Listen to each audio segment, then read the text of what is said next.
Darren, I'm from Movie Reviews 101. Today we're going to talk about The Devil's Well. Hell is just below the surface. Directed by Curtis Bueller and starring Brian Manley Davies, Chris Verminster and David Alexander. I'm sorry if I got any names wrong.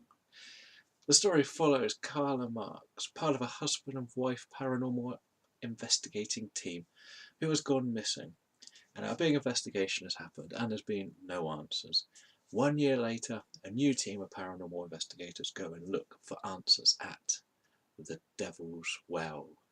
Now first I want to go into thumbs up, because hey, why not?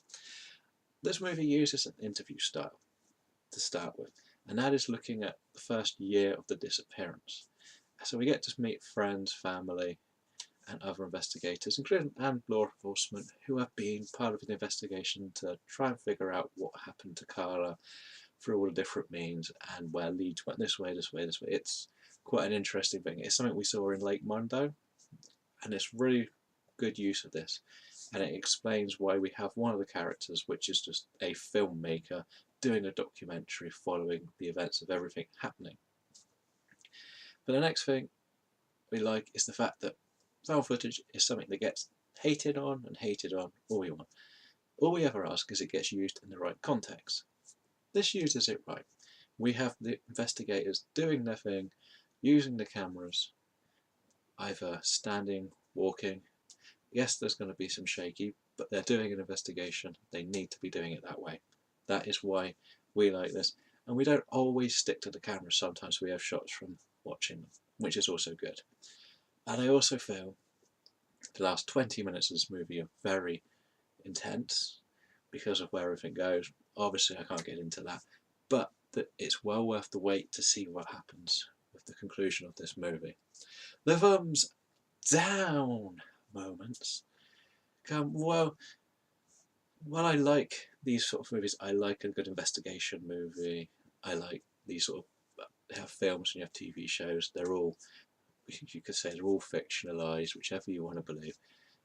But it is just more of the same when we're doing the investigation. It is two people go here, two people go here, let's see what happens, nothing's going to happen for the first couple of times. And it's what we've seen before.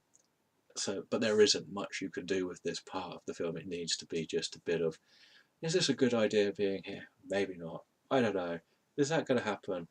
And that's all you can do with this. There is nothing you can do. It is the little lull that comes in the middle, but again, we get paid off at the end. And again, we revert back to that interview style. I like that in the beginning. And then, because of what happens, you don't really get to see anything with the reaction to what's happening in the house. It's almost like we had half documentary, half paranormal investigation, and then forgot that we're using both styles.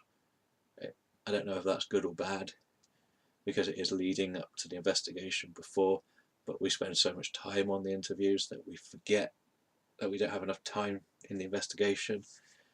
It's something Blair Witch tried. We have seen that they have a few, but it's only like 5, 10 or 5 minutes. This one seems to do 10 to 15 minutes to 20 even of interviews before we get the investigation. So you feel like this should be an interview style from start to finish, like what Lake Mondo was. And there is just a lot of just walking down dark corridors for a while. It's, again, as I said, there's nothing much you can really do when you're in the house and you're not giving away the scares early. So that's a bit disappointing. I will say it isn't as long as you would imagine for that part of it. And there isn't as much of, oh, scary noise. There's what you would call TV paranormal investigation stuff going on. A little meter making a beeping noise and stuff like that, which, again, I'm okay with, but people aren't going to enjoy this if they hate those sort of shows. But overall, I think this is a really good low budget horror movie.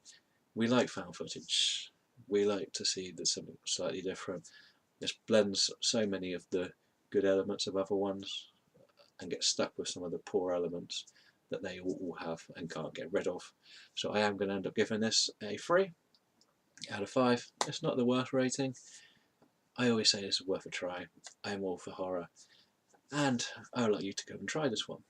If you like this video, hopefully you'll give me a thumbs up, and you'll leave me a comment when you've seen this movie and tell me whether you enjoyed it too. But until then, we're all going to go and see if we can find this well. Might be good to go there for a little while, see what's happening. But anyway, we're out. See ya.